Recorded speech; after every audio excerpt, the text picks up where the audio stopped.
dude. The hell?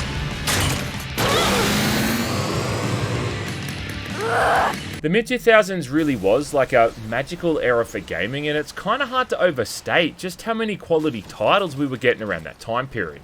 We had stuff like GTA 4, Bioshock, Arkham Asylum, and Modern Warfare. But it was also a time when developers would take risks on new IPs, and yeah, thank God they did.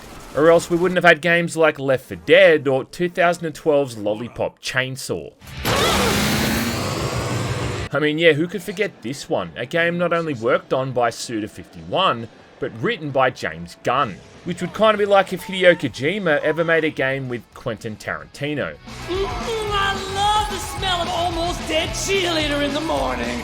And anyone who's ever seen a Suda51 title in action probably knows what they were in for, but even for its era, this one definitely stuck out.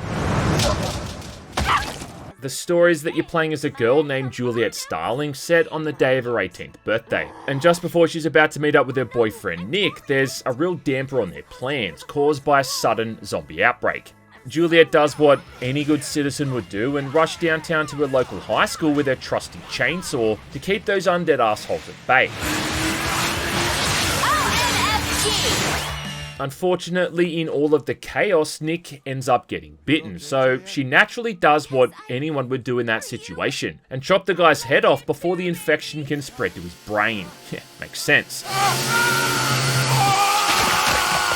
Then carrying the poor dude's head around her waist like he's a Tamagotchi.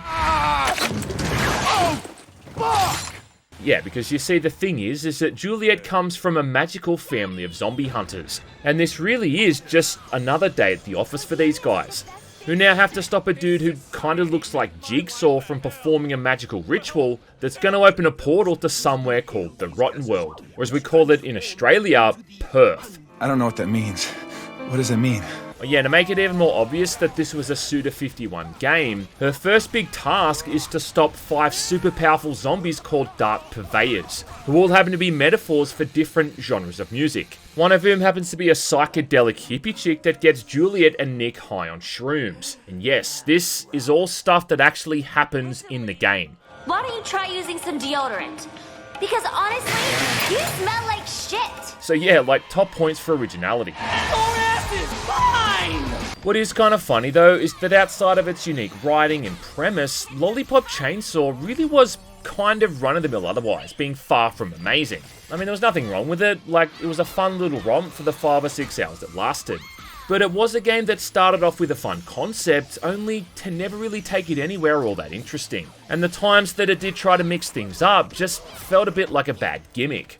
Like those weird sequences where you're playing basketball and baseball against the zombies, or the one level set inside an arcade where you have to beat all these various minigames, which honestly might be some of the most unenjoyable minigames of all time.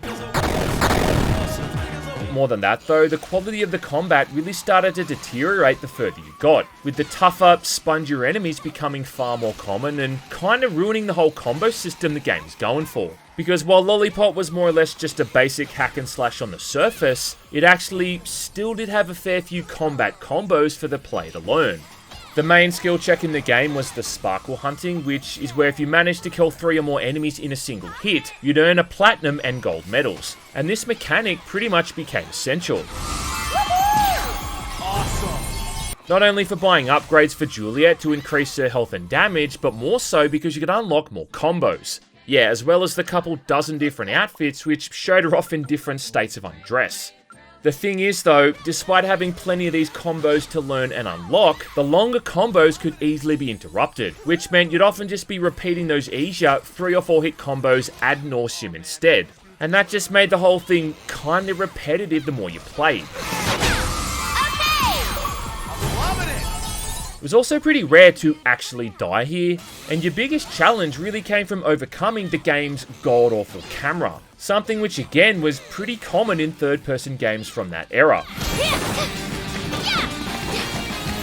The boss fights were kinda crappy as well, with a lot of them almost relying entirely on Juliet's ranged weapon. But I think like overall, the tongue-in-cheek tone to the writing, combined with all the flashy visuals and sound effects, made the whole thing pretty appealing. It's just that it really was the hack and slash equivalent of a slot machine. You know what I mean? Like a bunch of big bright colors and coins flying all over the place. All to keep that dopamine level topped up and encourage the player to continue on. It did have a couple of neat ideas here and there. Like I really enjoyed those short moments where you had to throw Nick's head onto a headless corpse and cheer him on with a bunch of button prompts. Plus I also liked those leapfrogging moments when Juliet would jump from head to head, cutting down all these zombies one by one like a short-skirted samurai. But there is a reason why this one is considered a cult classic, and not held in as much high regard as other titans of the genre, with Devil May Cry and God of War. Still though, it was probably due for a remaster, considering that it only ever got released for the PS3 and the Xbox 360, never getting any kind of backwards compatibility update for the Xbox Series X or even any kind of PC version either. So much like Metal Gear Solid 4, which we all hope is going to be remastered soon as well, the only way to play this thing was to hook up an original console or mess around with emulation. And as anyone who's into PS3 emulation can probably tell you, sometimes that's going to be more work than it's worth. I don't know what that means. What does it mean? Either way though, now you don't have to worry about that at all because Dragami Games have deemed it worthy of a remaster. And if Steam reviews are any kind of indicator, which they can be, the game seems to have been mostly well received. Don't hate me! Yeah, I say mostly because, yet again, this remaster is another great example of how we just can't have nice things anymore. And it shows that regardless of what the subject matter is, when it comes to modern gaming, people just can't stop themselves from finding stuff to bitch about. Seriously? Dude. The hell? If there is one thing that's worth complaining about, it's the fact that this remaster has had basically zero marketing around its release. And in fact, if it wasn't for one of the devs tweeting about it, well, I don't think I'd have even known it was a thing. Normally, this is a bit of a red flag for gaming, and history has sometimes shown that if developers are a bit wary of sending out review keys or spending too much on marketing, that the game itself isn't in a very good state and they're trying to play things safe. But I think in this instance, it's more because the game in question is a cult title from 2012 that barely anyone even remembers, and one that also got subpar reviews when it came out. I mean, don't forget, right, that IGN gave this thing a 5 out of 10 when it first launched. You serious? And even that Metacritic aggregate score sits around the 70 or so mark as well. So yeah, like at best, this remaster was always only going to score around the 7 out of 10 range to begin with. Which, you know, should be fine. However, we're living in the year 2024, where apparently a game getting a score lower than an 8 means that it's absolutely dog shit, according, to some people. Oh yeah, and what's kind of funny as well is that IGN is refusing to review this remaster. Though I think this time we all know why that's the case, given that it seems that everybody working for that site is terrified of the female body. But I think another reason around this game's lack of marketing is probably that they're just aware of the kind of scrutiny that games get these days. I mean, the discourse has gotten so bad lately that even for a remaster of Lollipop Chainsaw, a 2012 game, you've got people on the Steam forum asking if it's DEI free. What the fuck? Yeah, as if simply playing a game that has something in it they might not agree with is gonna physically hurt them. And look man, like if you have to really ask if the zombie game where you're dressed up as an 18-year-old cheerleader, flashing her underpants every 3 seconds has DEI stuff in it, well I don't know, but maybe you should get a bit of assistance in learning how to read a fucking room. So the big question then is, where does this pessimism come from? Well, it comes from the fact that some people have convinced themselves that apparently this version is censored. The reason for that is that this remaster comes with 2 main ways to play the game. First, you got the original mode, and then you've got the so-called RePop mode, which reduces the violence in certain moments, most notably during the boss fights.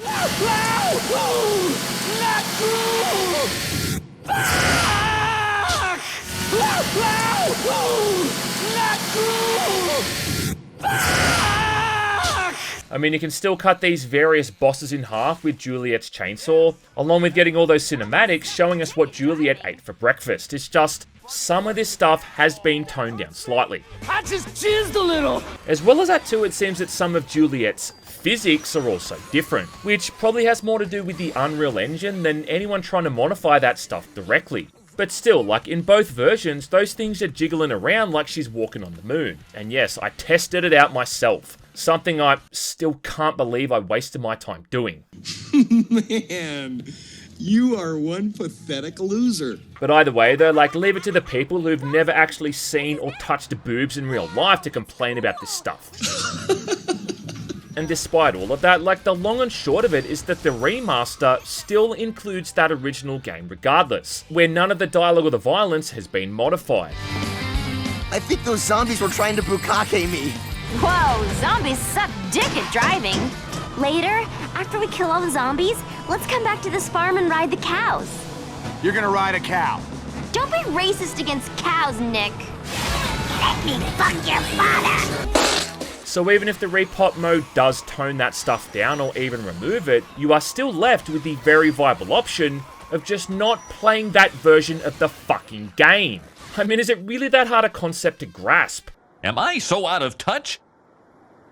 No, it's the children who are wrong. In fact, I'm pretty sure that it has the original version on by default. I had to go in there and select the RePop version manually to even play it. I mean, this whole thing is like asking someone if they want to eat a hamburger with or without sauce. And they really like sauce, but they opt to go for the burger without it instead, only to then spend the next hour bitching about how their burger doesn't have any sauce. Son, if you don't quit acting like a fruit, I'm gonna stick you in the juicer. And I don't know what else to tell you, man, because like either way, the game still opens with an 18-year-old girl taking a shower. So if you still somehow think that that makes this remaster woke in any way, well then at that point, I can't help you, dude. Probably no one else can either. Well, how do I look? God, I wish I had a penis right about now. Now, having said that, there is definitely something to be said about the visuals and the presentation. And if you compare both games side by side, there is a noticeable difference in the overall image. The original game really comes from that era, where video games were laden with visual effects like bloom and depth of field, along with a resolution of 720p, which does make a lot of games from that period look kinda blurry. And yeah, looking at both the original and the remaster footage side by side, it's plain to see that there's an increase in clarity at the very least. However, this can also come at the expense of the art styles in some pretty big ways. And some of the shading effects do look a lot different now, which also happens to change the aesthetic. Seriously? Dude, the hell?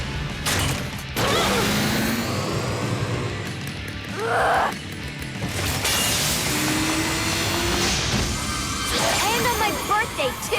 Like I'm not already late enough! The remaster definitely has that whole Unreal Engine vibe to it as well, where a lot of surfaces seem reflective and weirdly shiny, as if someone's knocked over a barrel of baby oil across the floor. There's also a bit of a Nintendo Hi This Man feel to some of the textures, which is probably more due to the fact of just how high resolution they are now, which again can seem out of place with the game's otherwise cartoonish look. Yes, you heard right. But by far the worst thing that's going on here is the color grading and the lighting.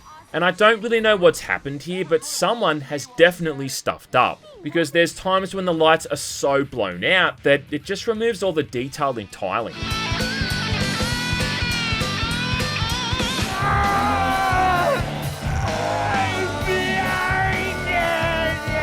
Plus I noticed that on the 5th level there's this weird filter over the entire image as well, which made the whole thing look really bizarre. Again, something that's in stark contrast to how the original looks.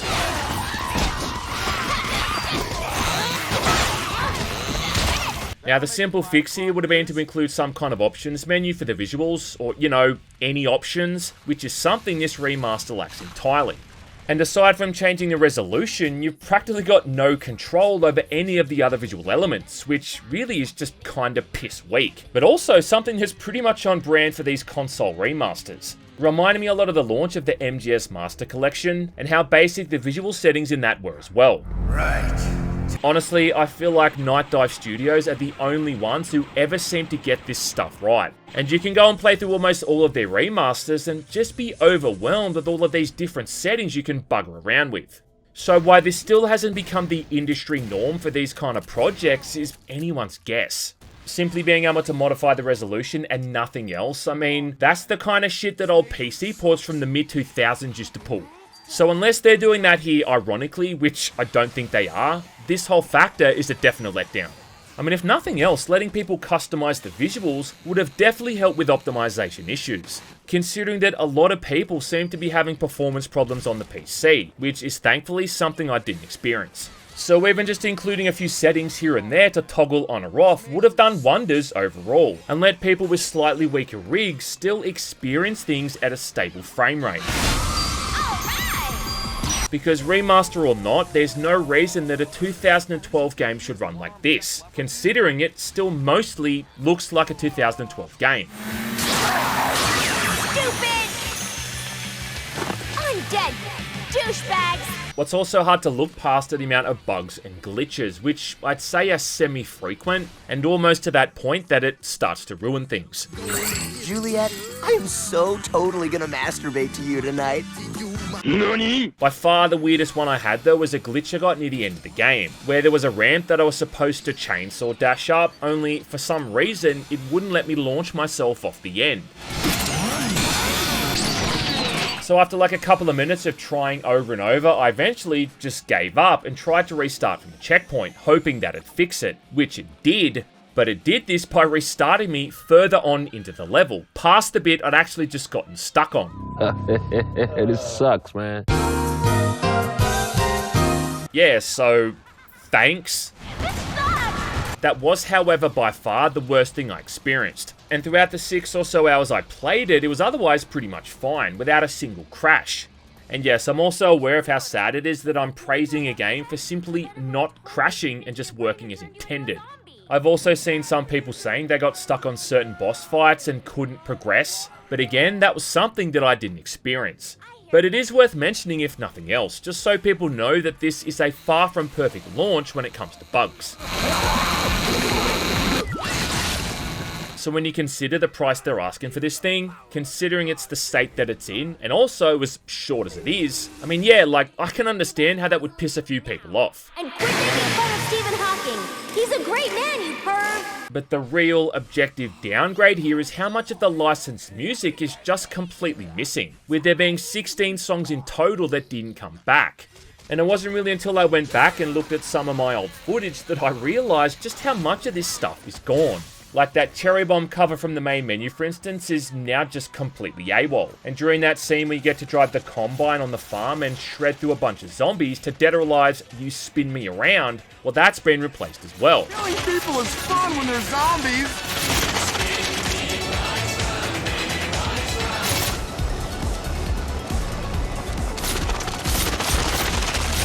Yeah, run them down! Oh yeah, and that sequence also has something weird going on with the grass, where it can only be cut in these big chunks, compared to the original where you could do it in smaller segments.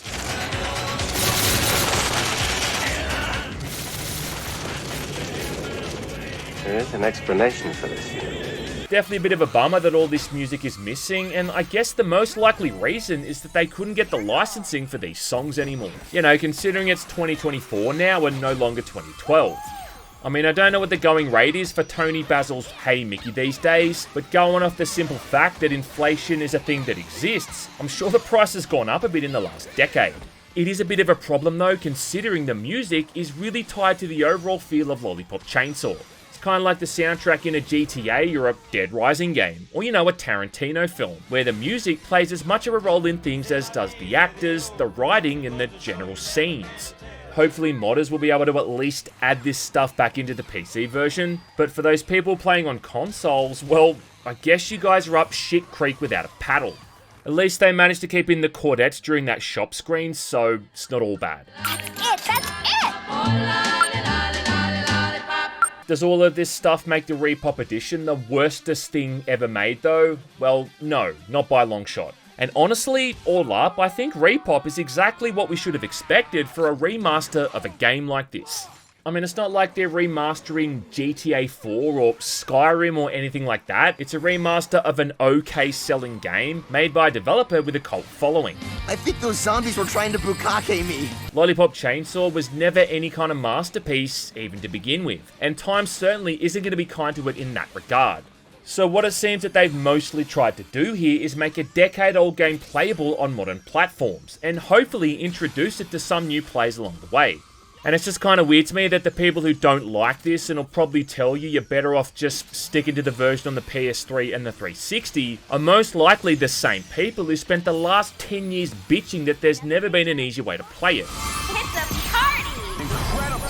Not to mention, like, we're living in an era where people are making a living on YouTube complaining about the uglification of women in video games. And then a remaster like this pops up, which is literally a throwback to that era of gaming that these people lament over.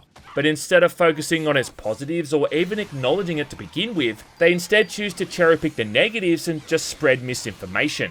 I mean, look, dude, like, either way, at the end of the day, this is still a 2012 game in more or less the same format. You chop up zombies with a chainsaw, you get a few funny lines of dialogue from the disembodied head around your waist, and see lots of bright, flashing pink things. And look, like, if nothing else, if IGN refused to review it, then you know it's got to be at least half decent. Let me fuck your father!